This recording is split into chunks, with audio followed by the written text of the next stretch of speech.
So, hello everyone. So, welcome back to my channel. So, itong Epson L360 natin, sinusubukan ko siyang i-reset. Kasi ang lumalabas na po dito sa ating error is kailangan na siyang mag-service. Kapag ka nagpiprint ako, lumalabas na is kailangan daw i-service yung inkpad.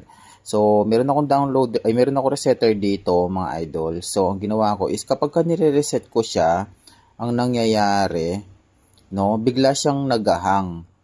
So, kailangan i-close ko muna siya and then nagahang siya ng ganyan kapag ka pumunta na ako dun sa check niya. So, halimbawa dito, no, tignan natin siya. So, hindi ko alam, okay naman, chinek ko yung mga key balls at saka yung mga, ano dito, ayan, no, laging ganyan siya. Parang nagahang siya. So, kapag chinek ko tong check na to, so, hindi, dapat may lalabas dito dyan and then i-check na ulit natin yung initialize. So, ang ginawa ko dito mga idol, ang pinakagagawin natin. So, subukan natin ngayon, i-check yung pinaka waste pad niya. Baka talagang punong-puno na siya kung bakit ayaw niyang mag-reset. Okay? Try na natin siya. So, ayan guys, susubukan na natin siya kasi gumana na siya. So, kung makikita niyo, blinking pa rin siya. Pero kapag sinubukan natin siyang i-print, so, ayan, subukan natin siyang i-print.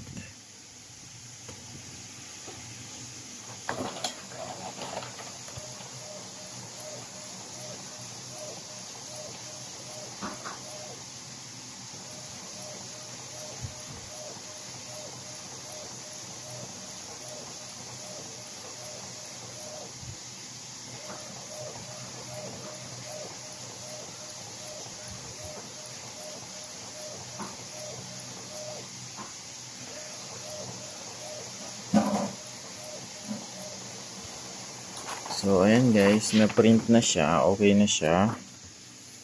So, kaya lang siya nagbi-blink ito dahil nakatanggal pa yung kanyang scanner. Tapos, itong waste pad niya, tinanggal ko siya. Okay pa naman. Ayan.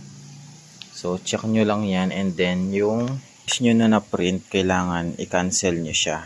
Kapag meron kayong print dito na hindi siya na-print, kailangan ma-cancel muna bago kayo mag-reset. Para kapag ni-reset nyo siya, hindi siya magkakaroon ng problema kapag magre-reset tayo. So, ang na-encounter kong problem is meron akong nakapending na print na hindi tumuloy. Kumbaga, naka-print siya dahil nga may problem yung inkpad. So, kailangan mo nang i-cancel yon at saka i-check yung pinaka inkpad kung puno na siya. So, yun lang guys. Kung naging successful kayo dito, don't forget to like and follow para updated kayo sa mga bagong video na ilalabas natin.